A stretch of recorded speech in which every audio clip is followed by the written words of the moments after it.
Good morning, student. Today we will do the last topic of change in profit sharing ratio.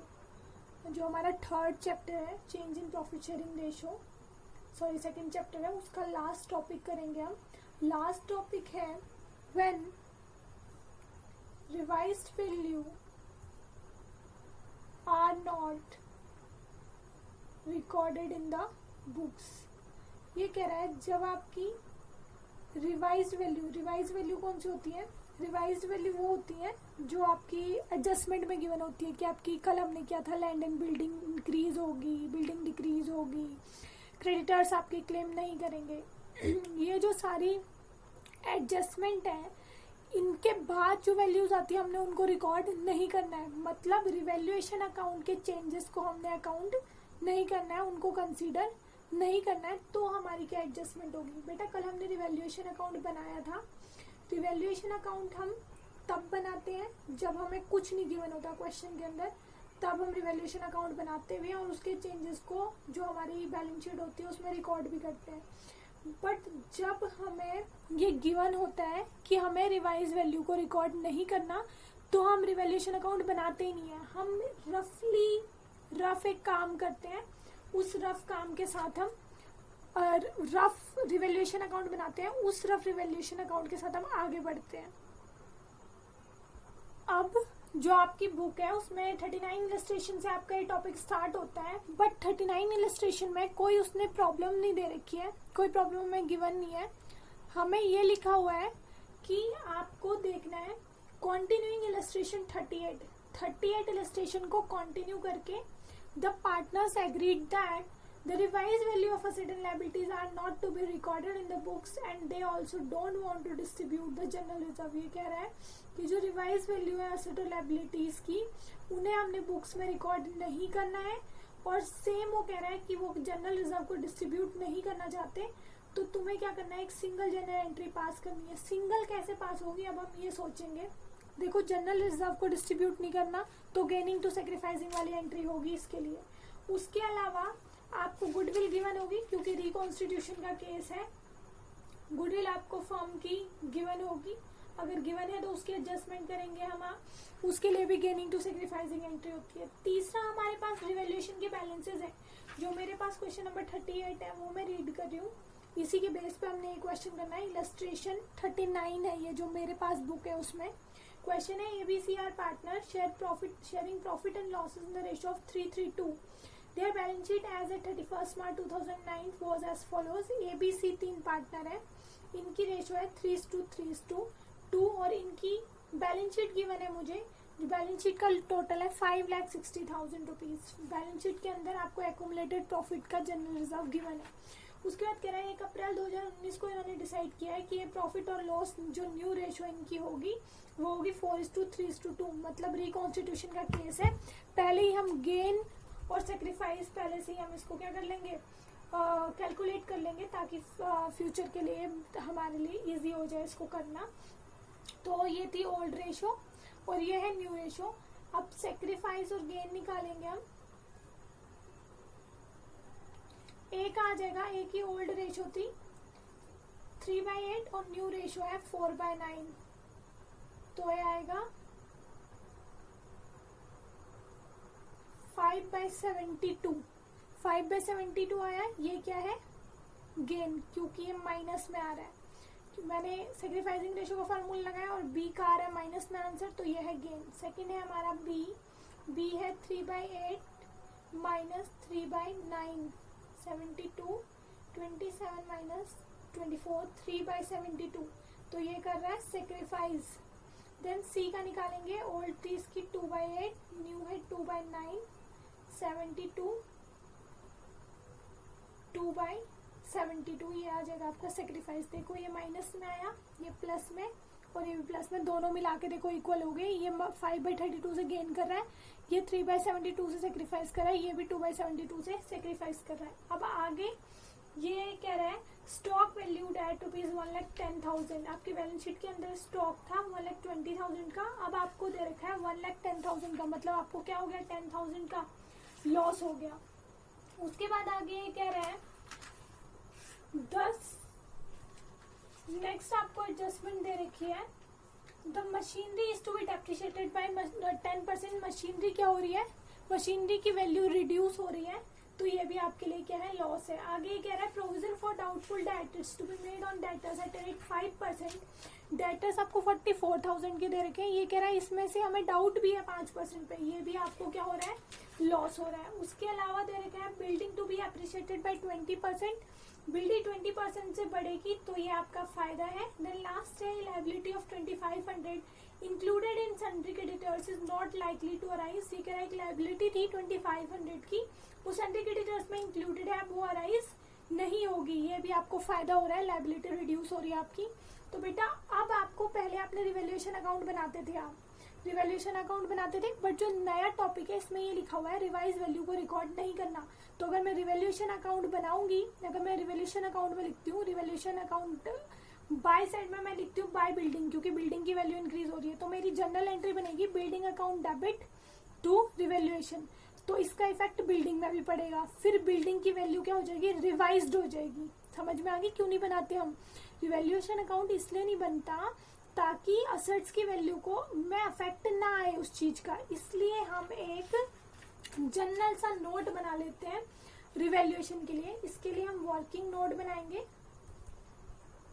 हम loss और profit जरूर निकालेंगे, but account की form में नहीं निकालेंगे, एक नोट की फॉर्म में निकालेंगे। हम देखेंगे हमें क्या हुआ, बिल्डिंग की वैल्यू इंक्रीज होने से क्या हुआ, प्रॉफिट हुआ, profit due to increase in the value of building. Building की वैल्यू इंक्रीज होने से फायदा हुआ है हमें 40,000 का। नेक्स्ट हमें प्रॉफिट हुआ, profit due to decrease in the value of creditors. Creditors की वैल्यू डिक्रीज हुई 2500 से, ये भी हमें फायदा हो गया। मतलब हमें टोटल प्रॉफिट जो रिवैल्यूएशन का हुआ वो 42,500 का हुआ।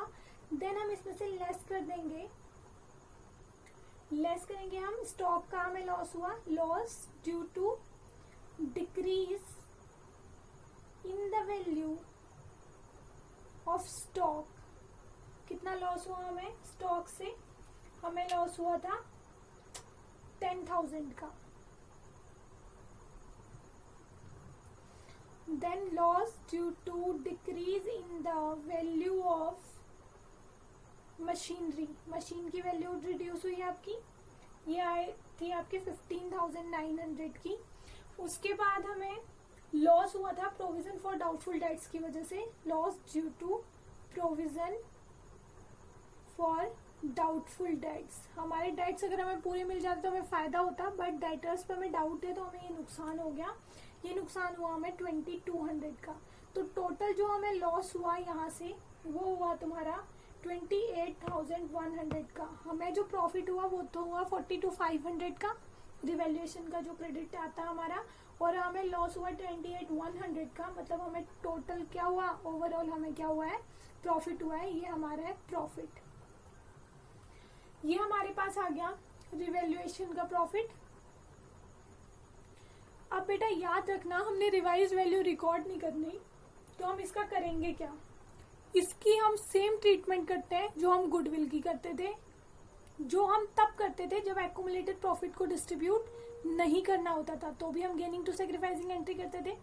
तो अब हमारे रिवैल्यूएशन का जो प्रॉफिट आएगा उसकी ट्रीटमेंट भी gaining partners capital account debit to sacrificing partners capital account होगी।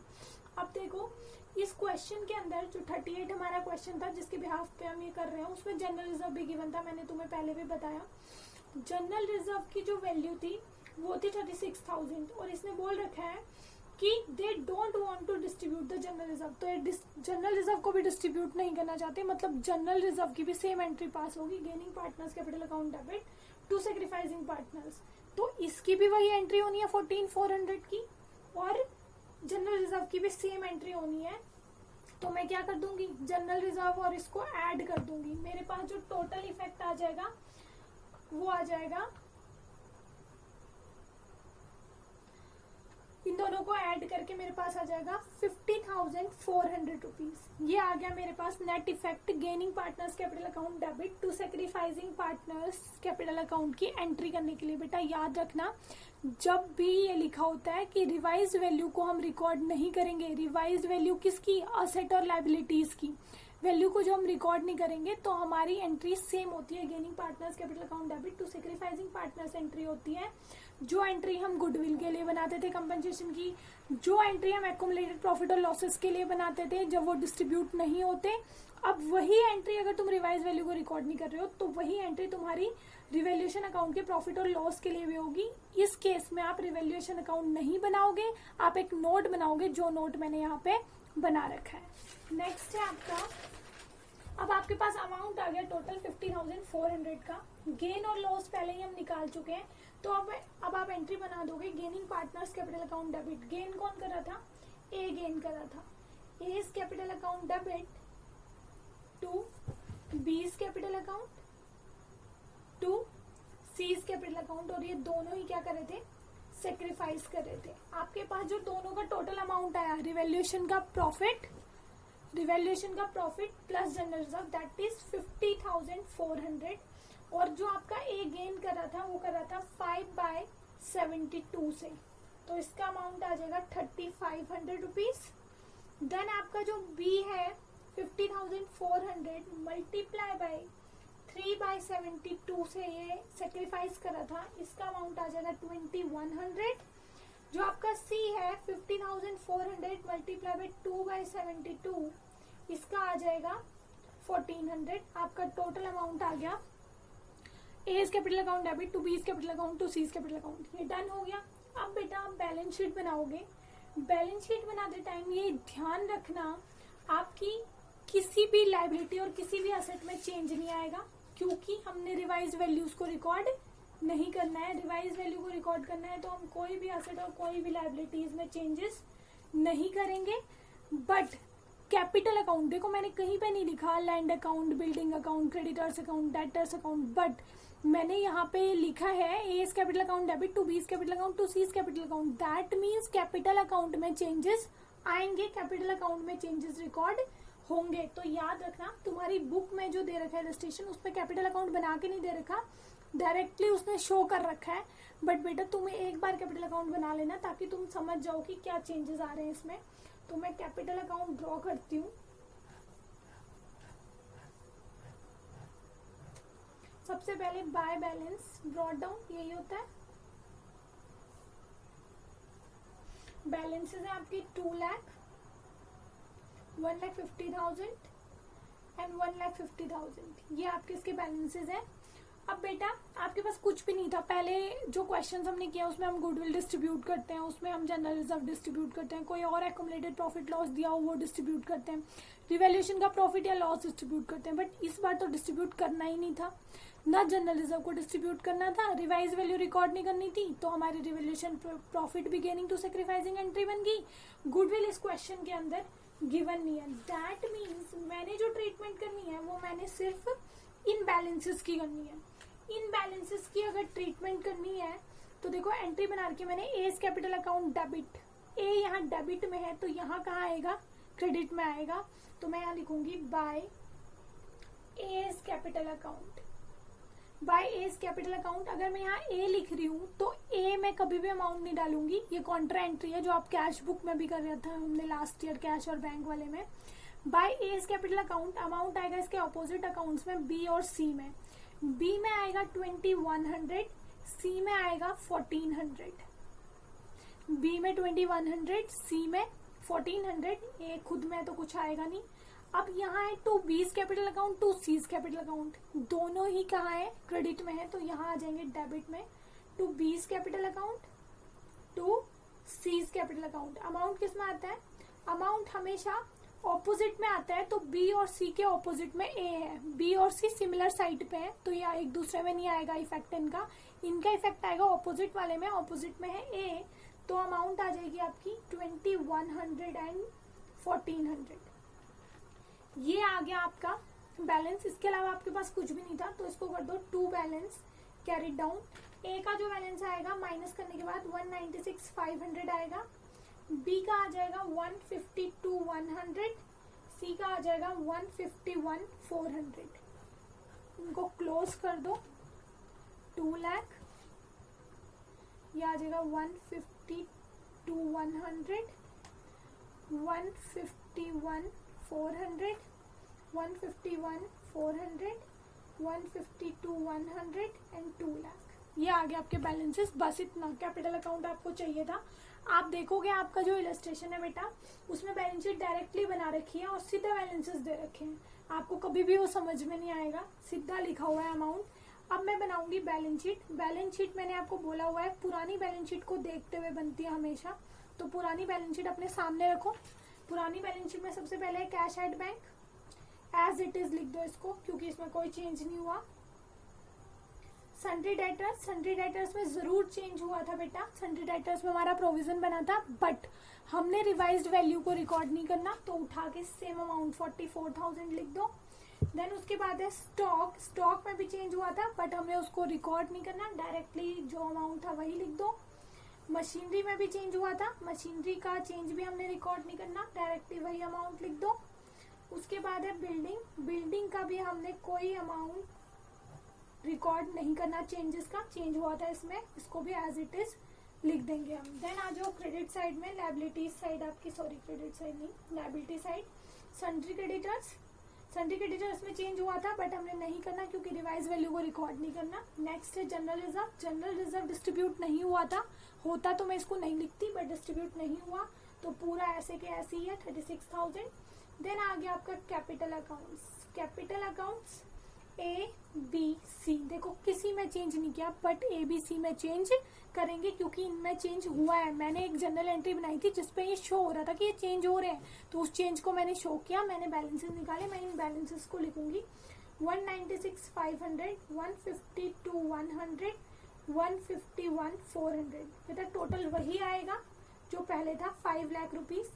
क्योंकि एक ही अमाउंट था, उसी को मैंने ए में से माइनस किया और उसी को ही मैंने बी और सी में ऐड कर दिया, तो अमाउंट तो बराबर ही आना था। इनकी बैलेंसिंग कर दो, बैलेंसिंग आपकी बिल्कुल वही आएगी जो पहले थी, क्योंकि हमने कोई चेंज किया ही नहीं है। कैपिटल में एक में से अगर माइनस किया तो दूसरे में ऐड कर दिया। ये है आपका टॉपिक जिसमें आपको प्रॉब्लम भी आ रही थी। तो ये आपका लास्ट टॉपिक है जिसमें हम रिवाइज वैल्यू को बुक में रिकॉर्ड नहीं करते। ये याद रखना बेटा। इस क्वेश्चन में मेरे पास जनरल रिजर्व और सिर्फ ये थे। आपको आगे जो क्वेश्चन मिलेंगे उसमें आपको गुडविल भी मिलेगी, शायद हो सकता है कोई एक्युमुलेटेड लॉस भी मिले। फिर कई बार अगर ऐसा होगा तो आप एक ही एंट्री पास करोगे हर एक के लिए, क्योंकि सबकी एक ही ट्रीटमेंट होनी है। रिवाइज वैल्यू रिकॉर्ड नहीं करनी, गेनिंग टू सेक्रीफाइसिंग, गुडविल की एंट्री गेनिंग टू सेक्रीफाइसिंग, उसके अलावा एक्युमुलेटेड प्रॉफिट और लॉस अगर डिस्ट्रीब्यूट नहीं कर रहे हैं उनकी भी गेनिंग टू सेक्रीफाइसिंग। बट ये याद रखना किसी क्वेश्चन में हो सकता है ये ना लिखा हो कि जनरल रिजर्व को डिस्ट्रीब्यूट नहीं करना, दैट मीन जनरल रिजर्व को डिस्ट्रीब्यूट करना है। फिर अगर रिवाइज्ड वैल्यू को रिकॉर्ड नहीं करना, उनके लिए तो आप एंट्री बनाओगे रिवैल्यूएशन प्रॉफिट की gaining to sacrificing, but general reserve को पूरा डिस्ट्रीब्यूट करोगे जैसे आप करते आ रहे हो। तो इसके बाद जो भी आपके क्वेश्चन है 40, 41, 42, ये न्यू बुक के अकॉर्डिंग 3 क्वेश्चन है लास्ट के, ये 3 के 3 क्वेश्चन आप खुद करोगे। ये हो गया आपका टॉपिक कंप्लीट। आई होप आपको चैप्टर समझ में आ गया होगा। आगे हम इसके असाइनमेंट करेंगे। Thank you.